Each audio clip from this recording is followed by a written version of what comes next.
आज की कहानी है लालची मिठाई वाला।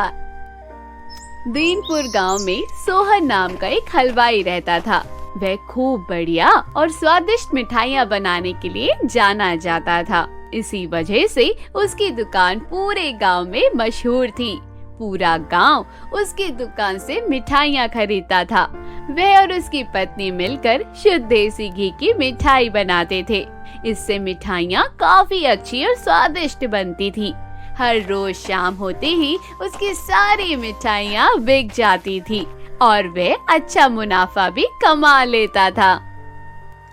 मिठाइयों से जैसे ही आमदनी बढ़ने लगी, सोहन के मन में और पैसा कमाने का लालच आने लग गया।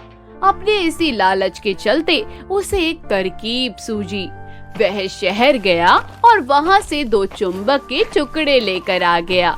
उस टुकड़े को उसने अपने तराजू के नीचे लगा दिया। इसके बाद एक नया ग्राहक आया, जिसने सोहन के पास में से 1 किलो जलेबी खरीदी। इस बार तराजू में चुंबक लगाने की वजह से सोहन को अधिक मुनाफा हुआ। उसने अपनी इस तरकीब के बारे में अपनी पत्नी को बताया, लेकिन उसकी पत्नी को सोहन की ये चालाकी बिल्कुल अच्छी नहीं लगी। उसने सोहन को समझाया कि उसे अपने ग्राहकों के साथ इस तरह की धोखेबाजी नहीं करनी चाहिए, लेकिन सोहन ने अपनी पत्नी की एक ना सुनी।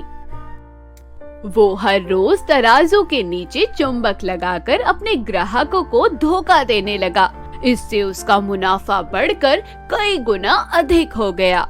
इससे सोहन को काफी खुशी हुई।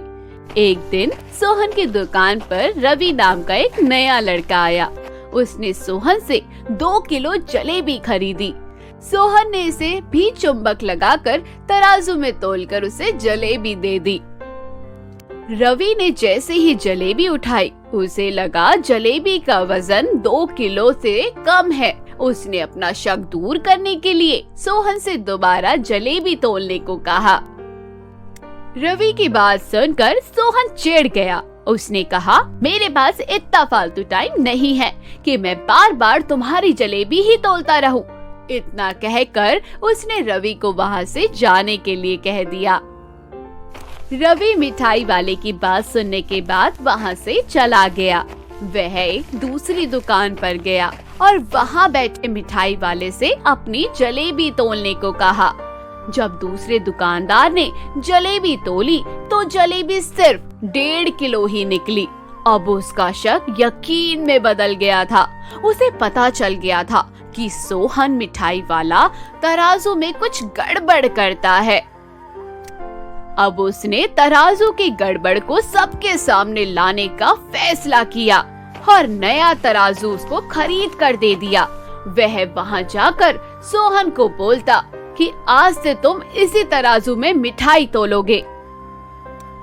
फिर रवि अपने सभी गांव के लोगों को इकट्ठा करने लग गया।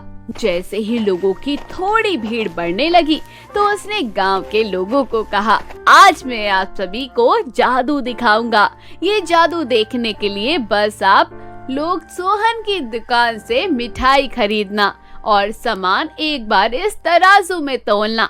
तब आप लोग देखोगे कि कैसे सोहन मिठाई वाले के तराजू में तोली गई मिठाइयाँ इस दूसरे तराजू में अपने आप ही कम हो जाती हैं। कुछ देर बाद 1-2 लोग मिठाई लेकर रवि के पास पहुँचे तो उसने ऐसा करके भी दिखाया। इसके बाद सोहन की दुकान से जिसने भी मिठाई खरीदी थी, सभी ने रवि के तराजू में तोल कर देखा तो सबकी मिठाइयाँ 250 ग्राम से लेकर आधा किलो तक कम निकली। यह सब देखकर लोगों को काफी हैरानी हुई। अपनी दुकान के पास ही ये सब होता हुआ देख सोहन मिठाई वाला रवि से झगड़ा करने लग गया। उसने लोगों को बताया कि रवि ये सब नाटक कर रहा है।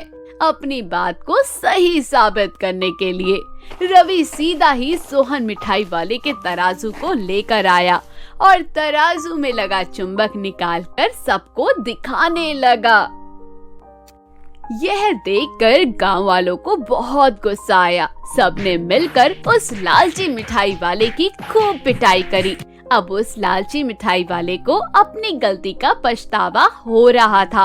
उसने अपने गांव के सभी लोगों से माफी मांगी और वादा भी किया कि भविष्य में ऐसी वह कोई जालसाजी नहीं करेगा। सोहन की इस धोखेबाजी से पूरा गांव नाराज था, इसलिए लोगों ने उसकी दुकान में जाना काफी कम कर दिया। इधर सोहन के पास पछताने के अलावा और कुछ नहीं बचा, क्योंकि वो पूरे गांव वालों का भरोसा खो चुका था। तो दोस्तों, कहानी यही खत्म होती है। कहानी की सीख हमें यही सिखाती है कि कभी भी लालच नहीं करना चाहिए।